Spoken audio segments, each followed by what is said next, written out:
ഡൽഹിയിൽ അരവിന്ദ് കെജ്രിവാളിനെ അറസ്റ്റ് ചെയ്തതിന് പിന്നാലെയാണ് മഹുവ മൊയ്ത്രയ്ക്കെതിരെ കേസെടുത്തിരിക്കുന്നത്. അദാനി ഗ്രൂപ്പിനെ അപകീർത്തിപ്പെടുത്താനായി വ്യവസായി ദർശൻ ഹിരാനന്ദാനിയുമായി ചേർന്ന് പാർലമെന്റിൽ ചോദ്യങ്ങൾ ഉന്നയിച്ചെന്നാണ് മഹുവയുടെ മുൻ സുഹൃത്ത് ആനന്ദ് ദേഹദ്രായി, ബി.ജെ.പി. എം.പി നിഷികാന്ത് ദുബെ എന്നിവർ പരാതി ഉന്നയിച്ചത്. നേരത്തെ ഈ ആരോപണത്തിൽ പാർലമെന്റ് എത്തിക്സ് കമ്മിറ്റിയുടെ റിപ്പോർട്ടിനു പിന്നാലെ മഹുവ മൊയ്ത്രയെ ലോക്സഭയിൽ നിന്ന് പുറത്താക്കിയിരുന്നു.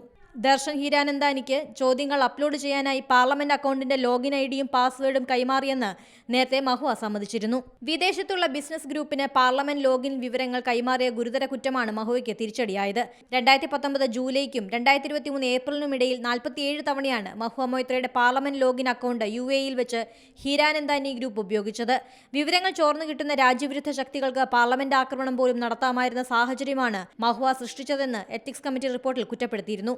പാർലമെന്റിൽ മഹുവ ചോദിച്ച 61 ചോദ്യങ്ങളിൽ 50ഉം ഹിരാനന്ദാനി ഗ്രൂപ്പിന് വേണ്ടിയായിരുന്നുവെന്നും എത്തിക്സ് കമ്മിറ്റി കണ്ടെത്തി.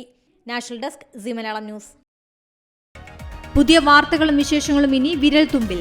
എല്ലാ ഡിജിറ്റൽ പ്ലാറ്റ്ഫോമുകളിലും ഇപ്പോൾ സി മലയാളം ന്യൂസ് ലഭ്യം.